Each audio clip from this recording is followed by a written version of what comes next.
आत्माओं गीता जी अध्याय नंबर 15 के श्लोक नंबर 1 से 4 में ये वर्णन दिया है कि उल्टा लटका हुआ संसार रूपी वृक्ष है। ऊपर को जड़ है, नीचे को तीनों गुण रूपी शाखा है, रजगुण ब्रह्मा, सतगुण विष्णु, तम गुण शिव जी। और जो संत इसको सब विभाग से ही बता देगा, कौन तना किसको कहते हैं, डार किसे कहते हैं, शाखा किसे कहते हैं, पत्ते क्या है, स वेदवित, वे वेद के तात्पर्य को जानने वाला है, वो तत्वदर्शी संत है। फिर उस तत्वदर्शी संत के मिलने के उपरांत, उससे ज्ञान समझने के पश्चात इस अज्ञान रूपी गुत्थी को तत्व ज्ञान रूपी शस्त्र से काट के उसके पश्चात उस परमात्मा के उस परम पद को की खोज करनी चाहिए, जहां जाने के बाद ये प्राणी फिर लौट के संसार में कभी नहीं आते, अर्थात पूर्ण मोक्ष प्राप्त करते। अब गीता जी अध्याय नंबर 15 के श्लोक नंबर 16 और 17 में 3 प्रभु बताए हैं, एक सरपुरुष एक अक्षर पुरुष 16वें श्लोक में। और ये दोनों भगवान बताए हैं कि ये भी नाशवान हैं और इनके अंतर्गत जितने प्राणी हैं ये इनका भी स्थूल शरीर नाशवान है। जीव आत्मा तो वैसे ऑटोमेटिकली स्वाभाविक अमर है। उसके बाद 17वें श्लोक में 15वें अध्याय के गीता जी में कहा है कि उत्तम पुरुष तु अन्य परमात्मा इति उद्धारते, यह लोक तरम आविश्य विभर्ति अवैश्वर है। उत्तम पुरुष, पुरुषोत्तम, पुरुषोत्तम माने श्रेष्ठ प्रभु, वास्तविक परमात्मा, वो तो कोई ऊपर वर्णित 16वें श्लोक में जो वर्णित सरपुरुष और अक्षर पुरुष, इनसे कोई और है, अन्य है। ये सरपुरुष ये ब्रह्म है, सरब्रह्म भी कहते हैं इसको, क्षर ब्रह्म। और अक्षर ब्रह्म ये परब्रह्म है। सरब्रह्म के 21 ब्रह्मांड हैं और अक्षर ब्रह्म के 7 शंख ब्रह्मांड हैं। और जो इनसे अलग जो परमात्मा है, वास्तव में जो भगवान कहलाता है, उसके असंख्य ब्रह्मांड हैं, सबके ऊपर कुल का मालिक है। तो इसमें लिखा है कि उत्तम पुरुष तो अन्य परमात्मा इति उद्धारते, यह लोक तरम आविश्य विभर्ति अवैश्वर है। यह परमात्मा तीनों लोकों में प्रवेश करके और सबका धारण पोषण करता है। ये वास्तव में अविनाशी प्रभु है, अविनाशी परमात्मा है। अपना आत्मा यहां यजुर्वेद अध्याय नंबर 5 के श्लोक नंबर 1 में 2 बार इसी का प्रमाण है। अग्नि माने परमेश्वर, तनो माने शरीर, सह शरीर, असी माने है, वो परमेश्वर सह शरीर है। और विष्णुवे तो सोमस्य तनुरसी, विष्णुवे माने सबका धारण पोषण करने के लिए भी वो परमात्मा अन्य शरीर रखता है। जैसे स्वामी रामानंद जी को, संत गरीबदास जी को, संत नानक दास साहिब जी को, संत दादू दास जी को, संत मलुक दास जी को और संत गीसा दास जी को परमात्मा यहां से लेके उनकी आत्मा को सचखंड में, उन्होंने जाकर ये देखा था कि एक रूप तो परमात्मा यहां घूम रहे हैं और दूसरे रूप में सचखंड के सिंहासन पर विराजमान है, ओवरऑल कंट्रोलर के रूप में।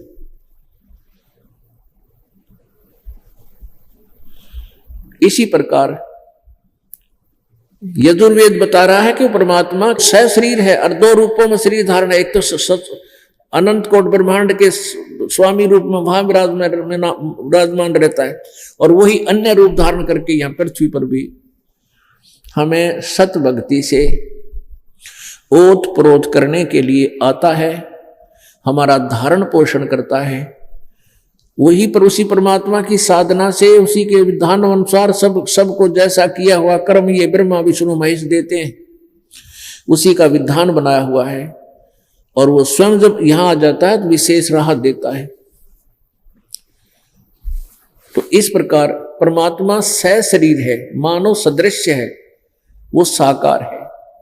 जिन महापुरुषों ने परमात्मा को पाया, साक्षात्कार किया, उन्होंने बताया कि गॉड इज मैन फॉर्म, परमात्मा मनुष्य जैसा है।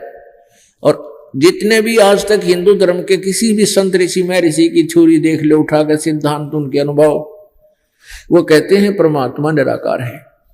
मुसलमान धर्म से पूछ लीजिए, वो कहते हैं परमात्मा बेचून है, बेचून में निराकार है। और ईसाई धर्म से के किसी भी अनुयायी से पूछिए, गॉड इज फॉर्मलेस, परमात्मा निराकार है। और हमारे सदग्रंथ का वो साकार है, मनुष्य दृश्य। पुण्यात्मा, परमेश्वर की एक वाणी है, मोती मुक्ता दर्शत नाई, ये जग है सब अंदरे, दिखत के तो नैन चश्म, इनका फेरा मोतिया बंदरे। सदग्रंथों को पढ़ते थे, सब अध्याय भी करते थे, ये नहीं समझ में आता ये सदग्रंथ हमें संदेश क्या दे रहे हैं। तो परमात्मा कहते हैं, ये जितने भी ये विद्वान थे, मंडलेश्वर थे, ऋषि थे, ये पीर थे, गुरु थे, ये दिखे तो न्यू थे, बड़े विद्वान पुरुष हैं, इन्होंने संस्कृत भाषा आती है, फारसी भाषा आती है और इंग्लिश अच्छी तरह बोल लेते हैं, लेकिन इनका तत्व ज्ञान रूपी मोतियाबिंद हो रहा था, अज्ञान रूपी मोतियाबिंद हो रहा था। तत्व ज्ञान इनको दिखाई नहीं देता था, ये दिखे थे, आंखों वाले पर थे, नपटंदे, ज्ञानहीन थे, ज्ञान नेत्रहीन थे। मोती मुक्ता दर्शत नाई, ये जग है सब अंदरे, और इनके दिखत के तो नैन चश्म, इनका फेरा मोतियाबिंद। अब आपको दिखाते हैं पवित्र बाइबल, देखिएगा, पवित्र बाइबल, संपूर्ण जीवन अध्ययन बाइबल।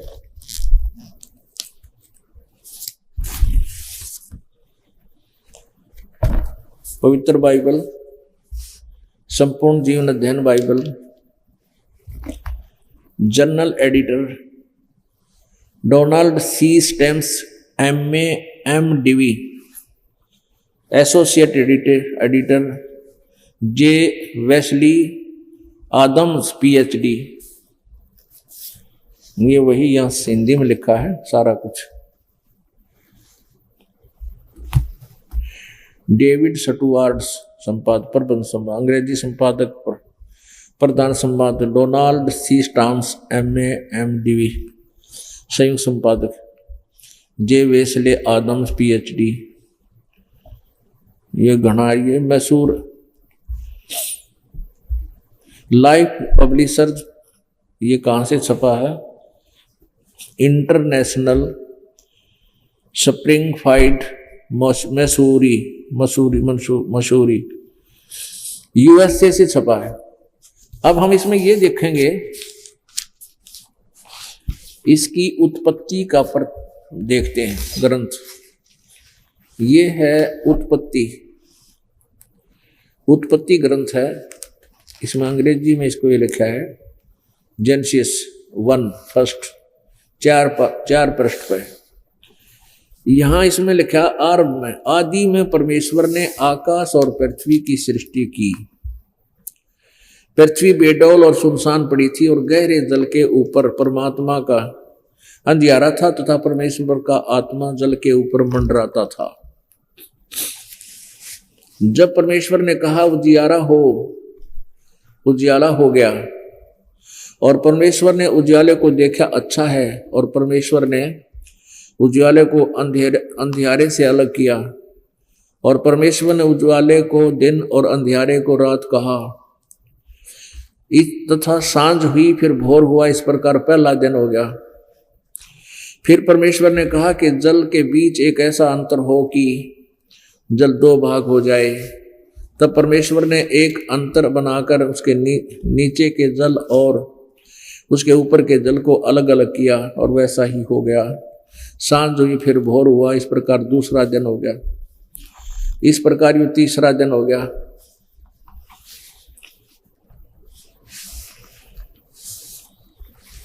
इस प्रकार ये तीसरा दिन हो गया। फिर ये चौथा दिन में कुछ और रचना करी, चौथा दिन हो गया। फिर ये प्रश्न नंबर 5 पर आ गया हमें। उत्पत्ति 1 और 2 इस पर, तथा सांझ हुई फिर भोर हुआ, इस प्रकार 5वां दिन हो गया। छठे दिन में देखना। फिर 26 नंबर ये श्लोक है। फिर परमेश्वर ने कहा, हम मनुष्य को अपने स्वरूप के अनुसार अपनी समानता में बनाए। वे समुद्र की मछलियों और आकाश के पक्षियों और घरेलू पशुओं और सारी पृथ्वी पर सब रेंगने वाले जंतुओं पर जो पृथ्वी पर रेंगते हैं अधिकार रखें। यानी उनका कंट्रोलर हो, मनुष्य को इतना समझदार बनाऊं और अपने जैसा बनाऊं। तब परमेश्वर ने मनुष्य को अपने स्वरूप के अनुसार उत्पन्न किया। अपने ही स्वरूप के अनुसार परमेश्वर ने उसको उत्पन्न किया। नर और नारी करके उसने मनुष्यों की सृष्टि की। ओहो, पुण्यात्माओं, आप जी ने अपनी आंखों देखा, पवित्र बाइबल पढ़ा, इसमें स्पष्ट कहा है कि परमात्मा ने कहा, परमेश्वर ने कहा कि मनुष्य को हम अपने स्वरूप, अपने जैसी सकल सूरत का बनावांगे, और ऐसा ही बना दिया। नर और नारी करके उनकी सृष्टि कर दी। तो इससे सिद्ध हो गया कि मनुष्य भी हमारे जैसा है। और सूक्ष्म वेद में जिन परमात्मा देखा, गरीबदास साहेब जी ने अपनी सूक्ष्म वाणी में, अमर वाणी में परमात्मा के दर्शन करके कहा कि हमरे ही उनिहार है हमारा सृजनहार। उनिहार माने हमारे जैसा, हमारे जैसी शकल का, हमारे जैसे आकार का वो परमात्मा है हमारा सृजनहार, हमारा रचने वाला। इसमें एक और खास बात बताई है बाइबल में कि परमात्मा ने फिर कहा कि मनुष्यों के लिए मांस खाने का आदेश नहीं है। इसमें कहा कि तुम्हारे लिए पृथ्वी पर जितने भी बीज वाले पौधे, बीज वाले फल हैं, बीज वाले पौधे हैं और ये फलदार वृक्ष हैं, ये तुम्हारा आहार होगा। इसी प्रकार अन्य प्राणियों के लिए भी ये घास फूस ही खाने को बताया है। परमात्मा का आदेश मांस आहार का नहीं है। ये देखिएगा, अब हम ये जेनेसिस यानी उत्पत्ति पढ़ रहे हैं। ये 2 पर हम आगे 26 का हमने 1 का 26 पढ़ रहे थे। ये आपने पढ़ा, हम मनुष्य को अपने स्वरूप के अनुसार बना, अपनी समानता में बनाए, ऐसा ही कर दिया। तब परमेश्वर ने 27 में परमेश्वर ने मनुष्य को अपने स्वरूप के अनुसार उत्पन्न किया। अपने स्वरूप के अनुसार परमेश्वर ने उसको उत्पन्न किया। 2-3 बार लिख रखा है। और नर नारी करके उसकी मनुष्य की सृष्टि की। मनुष्य नर नारी हम बनाए, ऐसा ही भगवान है हमारे जैसा। आगे देखो, फिर परमेश्वर ने कहा, सुनो, जितने बीज वाले छोटे छोटे पेड़ सारी पृथ्वी के ऊपर हैं, जितने वृक्षों में बीज वाले फल होते हैं, वे सब मैंने तुमको दिए हैं, वे तुम्हारे भोजन के लिए हैं। इसमें कितना बकरे काट के, गऊ काट के खाने का, मांस खाने का कति आदेश नहीं है। और जितने भी पृथ्वी के पशु और आकाश के पक्षी और पृथ्वी पर रेंगने वाले जंतु हैं, जिनमें जीवन के प्राण हैं, उन सब के खाने के लिए मैंने सब हरे हरे छोटे पेड़ दिए हैं। ये घास फूस पौधे, वैसा ही हो गया। तब परमेश्वर ने जो कुछ बनाया था सब देखा, तो क्या देखा कि वह बहुत अच्छा है। सांझ हुई तथा सांझ हुई फिर भोर हुआ, इस प्रकार ये 6वां दिन हो गया। अब 7वें दिन क्या लिखा कि यूं आकाश और पृथ्वी और उसकी सारी सेना का बनाना समाप्त हो गया। और परमेश्वर ने अपना काम जिसे वह करता था 7वें दिन समाप्त किया, ठीक हो गया, विश्राम किया। सारे 7वें दिन सारे काम से विश्राम किया। अब हम कुरान शरीफ को रूबरू कराते हैं।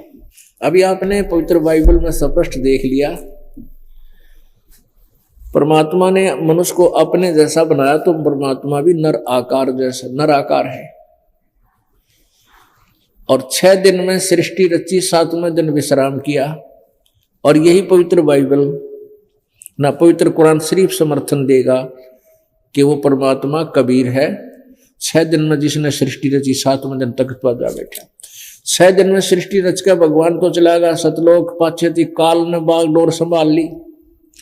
उसके बाद जो भी सदग्रंथ में पवित्र बाइबल में जो कुछ भी लिखा है, ये काल के देवताओं द्वारा दिए गए आदेश हैं, वो पालन करने योग्य नहीं है, जो हमारे सूक्ष्म वेद से नहीं मिलते।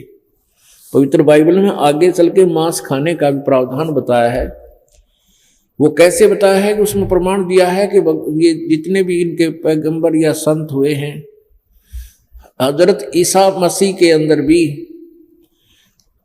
प्रेत अंदर उनको ये वो बोले अच्छी आत्मा, नेक आत्मा, वो पितर और अन्य देव जो भूत बने हुए हैं वो उसमें बोलते थे। और फिर कईयों में ये अन्य आत्मा दुष्ट आत्मा कहते भूत वातान ये भी बोलते थे।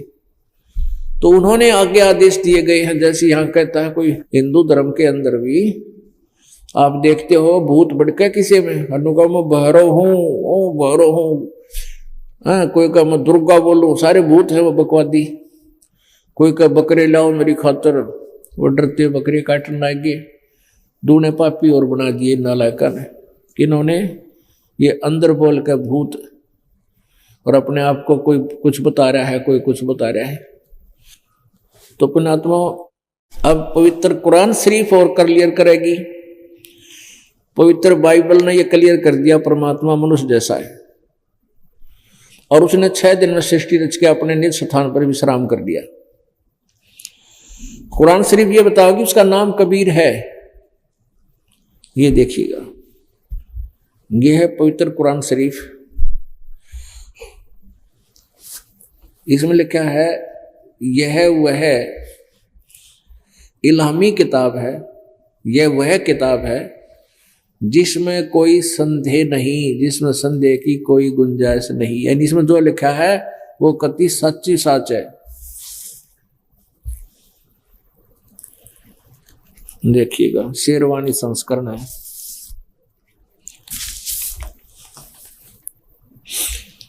ये वही है, ये वही इलामी किताब है जिसमें संदेह की गुंजाइश नहीं।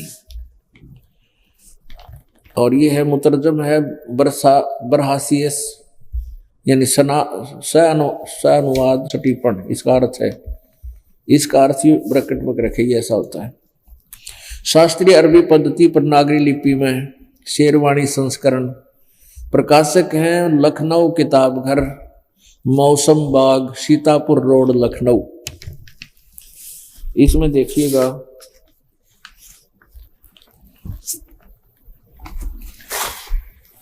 ये है सूरत फुरकानी, ये कुरान शरीफ है और ये है सूरत फुरकानी, सुरतुल इसको सूरत बोलते हैं, सुरतुल फुरकानी 25 और आयत नंबर ये 52 है। ये पहले तो सारी अरबी भाषा है, ये देखिएगा ये वाली, ये लैंग्वेज तो है अरबी और लिपि है या उर्दू। अब इसी लिपि को, इसी लैंग्वेज को फिर इसमें ही देवनागरी लिपि में एज इट इज लिख दिया। यही शब्द उर्दू में है, यही शब्द फिर हिंदी में लिख दिए। कैसे? फला तुतियल काफिरन व जाहिदुम बिही जिहादन कबीरन। ये कबीर शब्द है, इसको कबीरा कहो, कबीर कहो। अब इसके लिए थोड़ा सा कंसेप्ट और क्लियर करना पड़ेगा। इसी कुरान शरीफ की इसी का दूसरा नाम रखा है कुरान मजीद। एज इट इज अक्सर हैं, एज इट इज, इसमें सब कोई सेंटेंस का भी अंतर नहीं है, लेकिन उसको उच्चारण और लिखने में फर्क हो जाता है। ये क्लियर है, देखिए कुरान मजीद। आसिफ बुक, प्रकाशक आसिफ बुक डिपो, 422 मटिया महल, जामा मस्जिद, दिल्ली 6। और ये देखना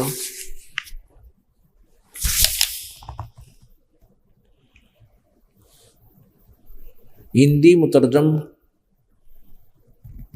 तर्जुमा मौलाना फतेह मोहम्मद खान साहिब जालंधरी, मौलाना तसही मौलाना अब्दुल मजीद सरवर साहिब, प्रकाशक ये फरीद बुक डिपो लिमिटेड, नई दिल्ली।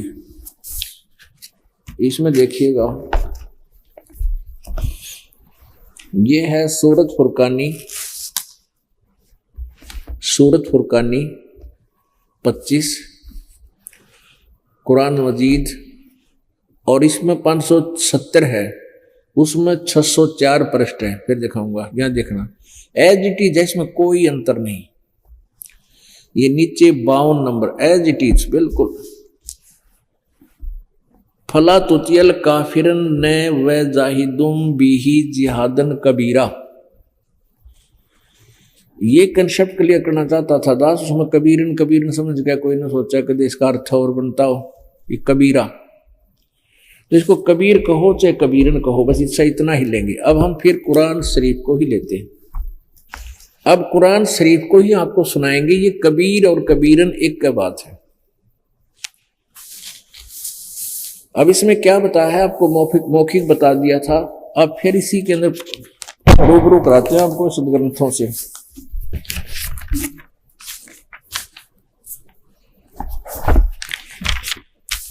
ये देखना, ये कुरान शरीफ वही है जो अभी आपको दिखाई थी।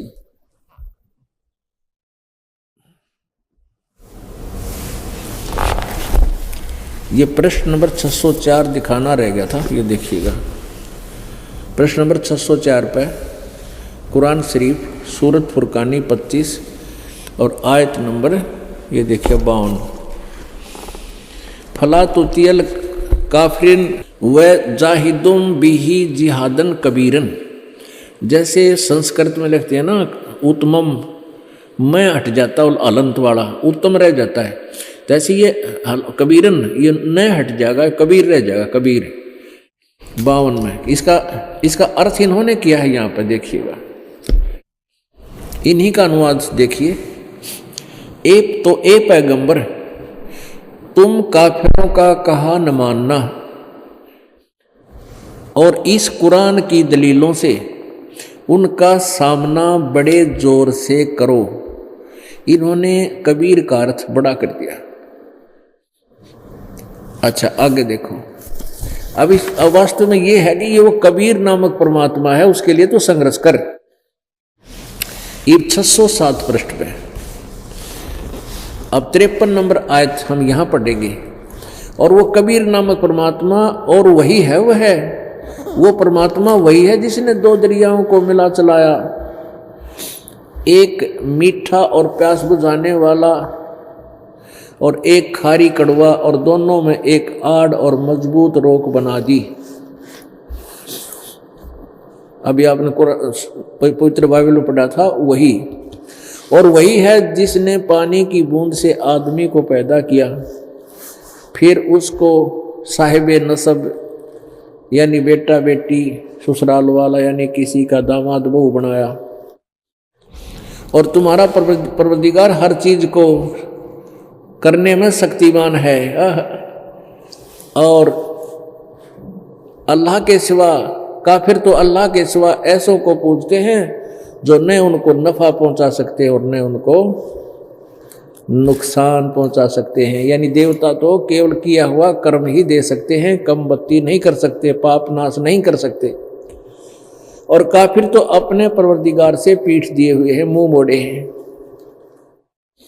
तो ए पैगंबर हमने तुमको खुशखबरी सुनाने और सिर्फ आजाब से डराने के लिए भेजा है। 56 अब 57 में आयत नंबर 57 में श्लोक नंबर 57 में सूरत फुरकानी नंबर 52 की आयत है ये। इन लोगों से कहो कि मैं तुमसे इस अल्लाह के हुक्म का पर कुछ मजदूरी नहीं मांगता। हाँ, जो चाहे अपने परवरदिगार तक पहुंचने की राह इख्तियार कर ले। और ए पैगंबर उस जिंदा पर भरोसा रखो हजरत मोहम्मद जी को परमात्मा, इस पैगंबर हजरत मोहम्मद जी को जिंदा महात्मा के रूप में मिले थे, जैसे गरीबदास जी को, नानक साहिब जी को, मुल्कदास जी को मिले थे। उस जिंदा पर भरोसा रखो जो कभी मरने वाला नहीं, अर्थात वो वास्तव में अविनाशी है। और सिर्फ तारीफ के साथ उसकी पाकी बयान करते रहो और अपने बंदों के गुनाहों से आपके जो पाप हैं उसकी दृष्टि में है वो उनको नाश कर देगा। वह काफी, यहाँ काफी कर दिया उस कबीर खबीर का अर्थ यहाँ इन्होंने, ये 58 आयत है, ये देखिएगा, ये 58 आयत है।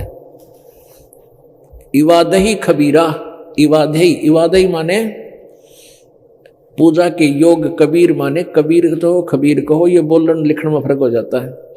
इवादही खबीरा, इवादही माने पूजा के योग है वो कबीर परमात्मा।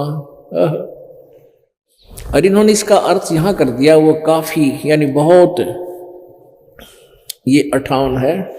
तो वो अपने बंदों के गुनाहों से, अपने बंदों के गुनाहों से वह कबीर खबरदार है, खूब जानता है और उनको नाश कर दे। 59 में देखना, जिसने, ये वही कबीर नामक परमात्मा वही है जिसने आसमान और जमीन और जो कुछ उनके बीच में है सबको 6 दिन में पैदा किया, फिर तख्त पर जा विराजा।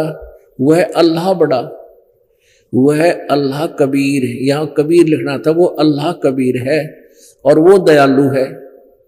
इन्होंने अर्थ कबीर का अर्थ लिख दिया। 59 में देखना इधर, ये 59 है आयत। अरहमानो असफल बिही खबीरन, यू कबीर शब्द है, इसका भी अर्थ इन्होंने बड़ा कर दिया। यहां देखना, ये 59 नंबर चल रही है। जिसने आसमान और जमीन और उसके उनके बीच में है सबको 6 दिन में पैदा किया, फिर तख्त पर जा विराजा। वह अल्लाह कबीर, वह अल्लाह कबीर रहमान है, दयालु है। तो उसकी खबर, उस कबीर नामक परमात्मा की, पूर्ण परमात्मा की, जो कुरान शरीफ का ज्ञान दाता अल्लाह भी नहीं जानता, उसके बारे में कह रहा है। तो उसकी खबर किसी बाखबर इल्म वाले से पूछ देखो, तत्वदर्शी संत से पूछ देखो। अपनात्मा आपको अब ये रूबरू हो गया, सदग्रंथ हमें हमारे क्या बता रहे हैं। पवित्र बाइबल और पवित्र कुरान शरीफ, इन दोनों पवित्र सदग्रंथों ने आपस में रल मिलकर ये कति कंसेप्ट क्लियर कर दिया। परमात्मा साकार है, मनुष्य सदृश है, और जिसने 6 दिन में सृष्टि रची वो परमात्मा कोई और है। कुरान शरीफ के ज्ञानदाता जो अल्लाह, मुसलमान धर्म इसको अपना अल्लाह मानते हैं, भगवान मानते हैं, वो हजरत मोहम्मद को संदेश दे रहा है कि उस परमात्मा के विषय में वो कोई और परमात्मा है, वो बड़ा भगवान मान लो, ये बड़ा मानना है, वो कबीर परमात्मा है। यदि मुसलमान भाई इस कबीर का अर्थ बड़ा करके चले तो वो जो अल्लाह कुरान शरीफ का ज्ञान दे रहा है उससे कोई और है बड़ा भगवान, और उसकी जानकारी कुरान शरीफ में नहीं है, कोई तत्वदर्शी संत बताओगा। इति सिद्धम। और वो परमात्मा जिंदा रूप में हजरत मोहम्मद जी को मिले थे। सूक्ष्म वेद में बताया गरीबदास साहिब जी ने कि कबीर जी ने मुझे बताया कि हम मोहम्मद को वहां ले गए हो, इच्छा रूपी वहां नहीं रहो। कबीर जी परमात्मा अपने यहाँ एक, इस ब्रह्मांड में भी एक मिनी सतलोक है कबीर परमात्मा का, और वो इन यहाँ के भगवानों की रेंज से बाहर है, उनको उसकी खबर नहीं है।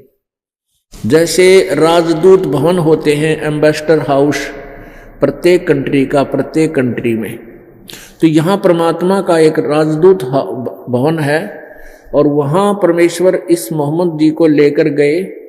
लेकिन उस समय तक हजरत मोहम्मद जी के लाखों की संख्या में अनुयायी हो चुके थे, और ये वहाँ रहे नहीं, यहाँ की प्रभुता इनको वापस खींच लाई। अब कबीर परमात्मा ये बताना चाहते हैं कि हजरत मोहम्मद जी ने हमारी बात को माना नहीं, लेकिन उसने आप जी को बिस्मल करण की सलाह नहीं दी। हम मोहम्मद को वहां ले गयो, इच्छा रूपी वहां नहीं रहो, उल्ट मोहम्मद महल पठायो, इस शरीर में वापस भेज दिया, उसकी आत्मा निकाल ले गई थी। उल्ट मोहम्मद महल पठाया, गुज बीरज एक कलमा लाया, रोजा बंग नमाज दई रे, बिस्मल की नई बात कही रे। कि उसने आप जी को रोजा और ये आवाज लगाकर पूजा करना और ये नमाज, रोजा बंग नमाज दे रे, रोजे करने भी बताए, बंग देना आवाज लगाना भी बताया और नमाज भी दी और बिस्मिल की नई बात कही रे। नबी मोहम्मद नमस्कार है राम रसूल कहाया, 1,80,000 को सौगंध जिन नहीं कर चलाया। हजरत मोहम्मद जी के सीधे 1,80,000 मुसलमान यानी ये अनुयायी बने थे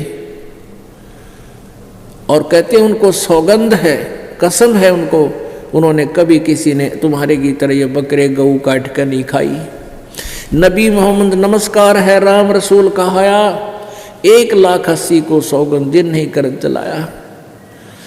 अरस कुर्स पर अलह तकत है, अरस कुर्स पर आसमान के आखिरी छोर पर सतलोक में, अरस कुर्स पर अलह तकत है पर खालिक बिन नहीं खाली, और वो पैगंबर पाक पुरुष थे साहिब की अब्दाली। वो पुण्यात्मा हजरत मोहम्मद और उनके 1,80,000 अनुयायी, वो तो पवित्र आत्मा थी, परमात्मा के कृपा पात्र थे, वो ये गंध नहीं खाते थे। नबी मोहम्मद नमस्कार है राम रसूल कहाया, 1,80,000 को सौगंध जिन नहीं कर चलाया। और अरस कुर्स पर अल्लाह तकत है खालिक बिन नहीं खाली। वो परमात्मा भले ही ऊपर सतलोक में रहता है, लेकिन उसकी दृष्टि से, उसकी रेंद से कोई भी बार नहीं है, पूरे ब्रह्मांड उसकी नजर में है। अरस कुर्स पर अल्लाह तकत है खालिक बिन नहीं खाली, और वो पैगंबर पाक पुरुष थे साहिब के अब्दाली। वो परमात्मा बहुत प्यारी आत्माएं थी, उन्होंने कभी मांस नहीं खाया। अपनात्मा यजुर्वेद के विषय में आपको हमने दिखा दिया, बहुत बार दिखाया है, लेकिन अब समय का अभाव है, इसलिए तो आज हम आपको यही क्लियर करना चाहते थे परमात्मा कैसा है और उसका नाम क्या है, वो रहता कहाँ है, और वो परमात्मा स्वयं बताते हैं। 16 शंख पर हमारा तकिया, हम गगन मंडल के जिंदा, हुक्म हिसाबी हम चल आए, ये काटन काल का फंदा।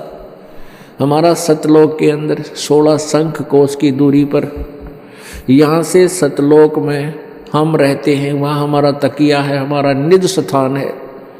नील पद्म शंख, 16 शंख कोस, एक कोस के अंदर लगभग 3 किलोमीटर होते हैं।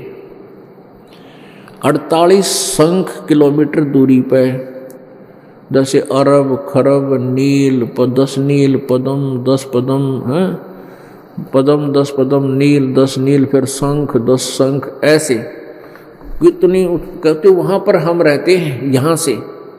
और आप जी को वहाँ जाने के लिए इस सत भक्ति रूपी, इस सच्चे नाम रूपी नाम की कमाई करनी पड़ेगी, और इसका एक ऐसा विमान बनेगा आपका, आपकी आत्मा को ऐसे स्पीड से वहाँ ले जाएंगे, कुछ ही पल में आप वहाँ अपने ही लोक में पाओगे, काल देखता रह जाएगा। मुनात्मा, जब तक हम साधना भी कर रहे हैं और परमात्मा से परिचित नहीं हो पा रहे, और कौन सी साधना है जो करनी चाहिए, कौन सी ना करनी चाहिए, उसके लिए भी सदग्रंथ ही प्रमाण देते हैं। परमात्मा क्या लीला करते हैं, जैसे हमने श्री कृष्ण जी को परमात्मा किस आधार से माना था, इस आधार से माना था कि उन्होंने कुछ ऐसी लीलाएं की, जैसे गोवर्धन को श्री विष्णु जी ने कृष्ण रूप में आकर गोवर्धन नामक एक वो गिरिराज बोलना है इसको, गोवर्धन पर्वत को, उसको उठा लिया था हाथ पे। और दूसरे श्री राम रूप में विष्णु जी ने आकर लंका पर जाने के लिए समुद्र पर पुल बना दिया था। अब परमात्मा कहते हैं, बोली आत्माओं, यदि तुमने इन्हीं कुछ एक इन कृष्णों को देखकर तुमने श्री राम को यानी कृष्ण जी को भगवान मान लिया, विष्णु जी को, कैसे, क्या बताते हैं, काटे बंधन विपत में कठिन कियो संग्राम, चिन्नो रे नर प्राणिया ये गरुड़ बड़ो अके राम।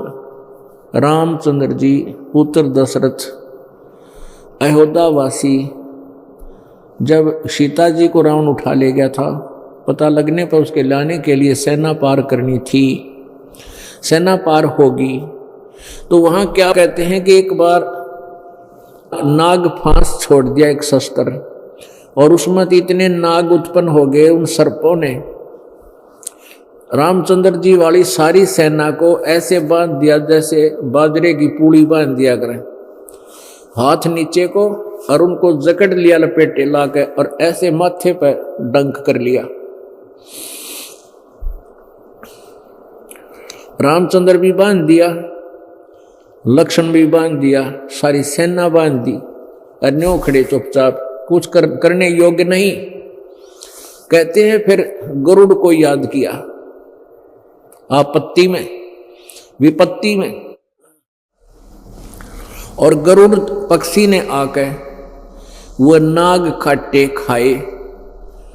तब रामचंद्र जी बंद मुक्त हुए। अब क्या बताते हैं, तुम इसको भगवान कह रहे हो। कहते हैं काटे बंधन विपत में वह कठिन कियो संग्राम, और चिन्हो रे नर प्राणिया थारा यो गरुड़ बड़ो थारो राम। इब तुम्हारा यो गरुड़ बड़ा होया, ताकतवर होया, थारा राम होया, जिसने राम के भी बंधन काटे, बंद काटी उसकी।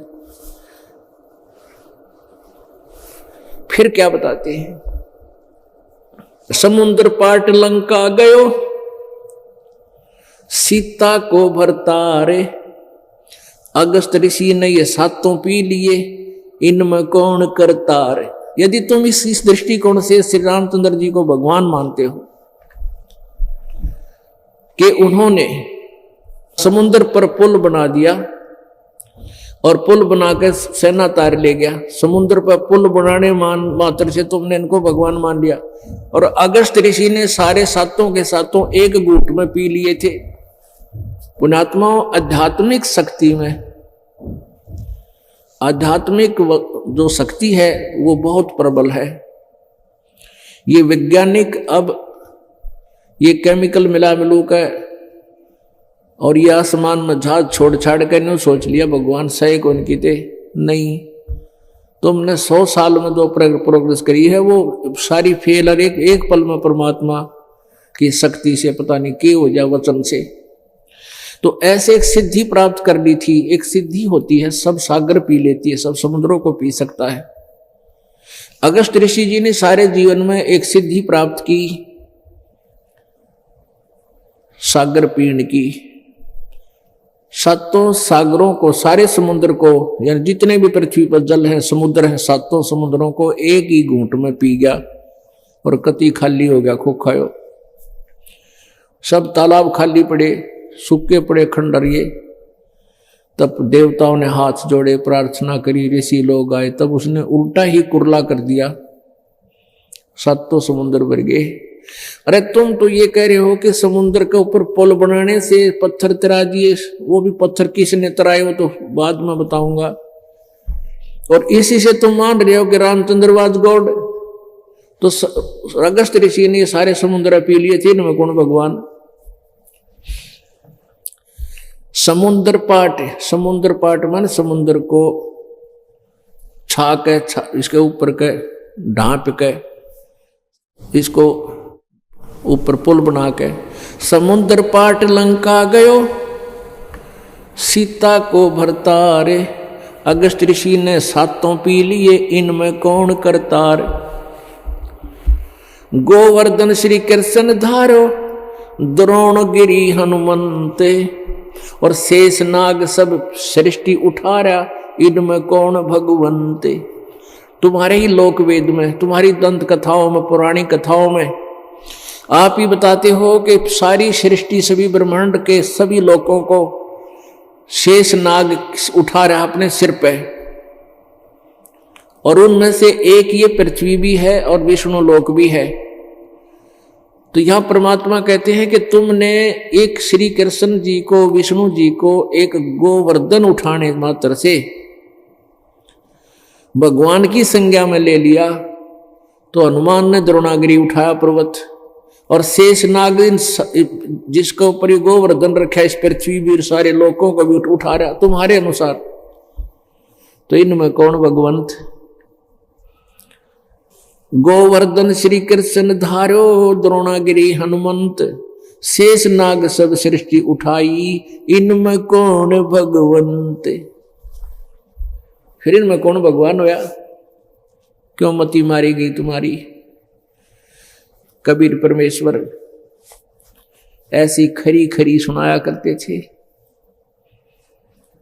हिंदू और मुसलमानों के वो गुरु लोग परमात्मा के शत्रु बन गए और कहने लगे ये कबीर मेंटल है, ये लबाड़ है, मुंह मावा बांडा है, इसकी मत सुनना। पहले तो मारने की चेष्टा की, बहुत से जुल्म किए,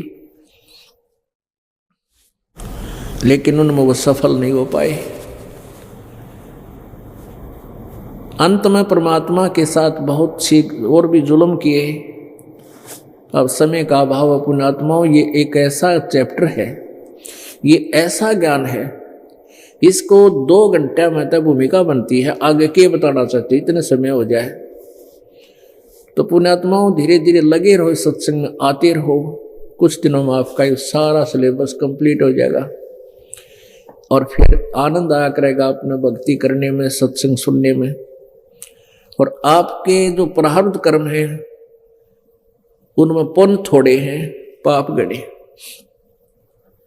जो पुण्यात्मा पिछले संस्कार अच्छे हैं, पिछले जन्म जन्मांतर के पुण्यों से जिनकी बैटरी चार्ज है, उनका इन्वर्टर चल रहा है, तो वो सुखी नजर आते हैं। घर में भी सुख है, संतान भी सुखी है, अच्छी पोस्ट प्राप्त है, व्यवसाय ठीक है, संतान भी अच्छी जगह विवाह हो गया है, उनके भी बालक बच्चे ठीक है। और जिस दिन ये बैटरी पिछली चार्ज हो जाए, क्योंकि आगे चार्जर ला नहीं रखा, आगे भक्ति कर नहीं रहे, कर रहे हो तो शास्त्र विरुद्ध कर रहे हो, जिसका कोई यूज नहीं। तो फिर जिस प्रकार इन्वर्टर की बैटरी जब डिस्चार्ज हो जाती है, उससे पहले वो सारे काम हो रहे हैं, पंखा भी चल रहा है, बल्ब भी जग रहे हैं, फिर डिस्चार्ज होते ही एकदम झटके मार कर ऑफ हो जाएगी। तो पुण्यात्मा जिनकी पिछले जन्म जन्मांतर के बैटरी चार्ज है, वो तो आज सुखी नजर आवे, लेकिन वो आगे चार्जर नहीं लगा रहे, तो उनका ये एक दिन वो बैटरी डिस्चार्ज होगी और एक कदम सब कैर टूट जाएंगे उनके ऊपर। अब पुण्यात्मा पीछे एक बार समाचार पत्र में आया था, एक गवर्नर था हिमाचल एंड पंजाब का, उसके पास डबल चार्ज था, और जब तक उसकी बैटरी चार्ज थी, अच्छी पोस्ट रही, गवर्नर तक की पद को पा गया। फिर वो उसी समय सोचा रिटायर होने वाला है कि हिली स्टेशन पर एक बहुत बड़ा कोई प्लॉट खरीदूं और वहां बढ़िया कोठी बना के और शेष का जीवन वह मौज से बिताऊंगा। तो ऐसे उसने कोई प्लॉट खरीदना था 3 करोड़ का। आज से 30 साल 20 साल पहले की बात है, 25 साल। उसने हेलीकॉप्टर में 3 करोड़ रुपये धर लिए। 3 करोड़ रुपये के थोड़े हैं, 100 के नोट से जब तक पूरा वजन हो जाता उसमें हो जाता था। हेलीकॉप्टर में जा रहा था सहपरिवार, और वहां एक्सीडेंट हो गया, वो क्रैश हो गया हेलीकॉप्टर, वो गवर्नर साहब भी मर गया, उसके बच्चे एक परिवार था गेला वो भी मर गया, और उन लोटा ने भेड़ खावा उड़ा पड़े पड़े ने वो गडरी उठा ले गए कुछ तय, और उसने कोई पानी पैनिया नहीं मिला। तो पुण्यात्मा आप जी कुछ ऐसे हो जिनके पास पिछले संस्कार हैं को नहीं, पिछली बैटरी इतनी चार्ज है नहीं, गरीब से हो, लेकिन आपके भक्ति कर्म बहुत अच्छे हैं, आप जी को यू मार्ग मिल गया। अब आपका यहाँ बैटरी चार्ज उनका चार्जर लग गया, शास्त्र अनुकूल साधना आपको प्राप्त होगी। अब आपकी बैटरी चार्ज हो रही है, और जो भक्ति नहीं करते आपको सुखी नजर आते उनकी बैटरी डिस्चार्ज हो रही है, उनके पुण्य नाश हो रहे हैं। और एक दिन आपका और उनका अलग डिफरेंस हो जाएगा, उनकी दुर्गति होगी और आपके सुखों की कमी नहीं रहेगी। आपके ऊपर आने वाली आपदाएं ऐसे टलेंगी, दुनिया देखती रह जाएगी। इसलिए उस परमात्मा की भक्ति करो, अन्यथा ये मानव शरीर फिर नहीं मिलेगा, फिर पछताना पड़ेगा। ये संसार समझदा नाही कहंदा श्याम दोपहरे नू, गरीबदास ये वक्त जात है रोगे इस पैरे नू। हम सतभक्ति ना करके अन्य साधनाएं जो कर रहे हैं, और इस काल के लोक में हम बहुत कष्ट उठा रहे हैं। यहां हम जो परमात्मा कहते हैं कबीर जी के झूठे सुख को सुख है ये मान रहा मनमोद, ये सकल चबीना काल का कुछ मुख में कुछ कोथ, या कोई सुखी प्राणी नहीं है। यहां तो परमात्मा कबीर जी कहते हैं कि कबीर ये माया अटपटी सब गट आन अड़ी, और किस किस ने समझाऊं या कुआ भांग पड़ी। काल की त्रिगुणमयी माया से हम सभी इतने प्रभावित हो गए जैसे किसी ने भांग पी रखी हो, शराब पी रखी हो, और शराब पी के प्राणी कोई पड़ा है बाहर जून के महीने में राजस्थान हरियाणा के अंदर, और उसको कोई कहता है कि उठ ले भाई तेरे पसीने आ रहे हैं, बुरा हाल हो रहा है, तेरे मुंह में झाग आ गए, प्यासा मर रहा, चल तुझे उठाकर छाया में बैठाता हूं। और वो शराबी कहता है जोड़ दे वो जोड़ गया। अब उसने हुआ है मौज दिखे कि पता नहीं नशे में गधा कित पड़ा हो। तो हम इस नकली सुख ने इसलिए कहे हमारे ठाठ हो रहे हैं, झूठे सुख को सुख कहते हैं। ये संसार समझदा नाही कहंदा श्याम दोपहरे नू, दोपहर की धूप जले दिन के 12 बजे जून का महीना, और उसने भी नहीं होगा शराबी नहीं होगा मौज हो रही है, छेड़े मत, कोई गर्मी नहीं सता रही और पसीने आ रही, झागा रहे मुंह में। हमारी आदत होगी जैसे कोई व्यक्ति कोर्ट में जा रहा है कचहरियों में, और वहां रिश्तेदार आ गया, दोनों हैंड शेक करेंगे और क्या हाल है, जो कहेंगे मौज हो रही है। अरे भले आदमी कोर्ट में मौज का के मेरे सब घी बंधी रहे हुआ पड़ता है, सिर्फ हाथ मिला के ये उच्चारण सिर्फ हमारे मुंह पर चढ़ रहा है, और क्या हाल है, ठीक ठाक मौज हो रही है। कोर्ट पर मौज, दोनों दुखी जा रहे, रिश्तेदार भी किसी ने सता रहा, खराब भी या दुखी किया हुआ किसी का वहां है।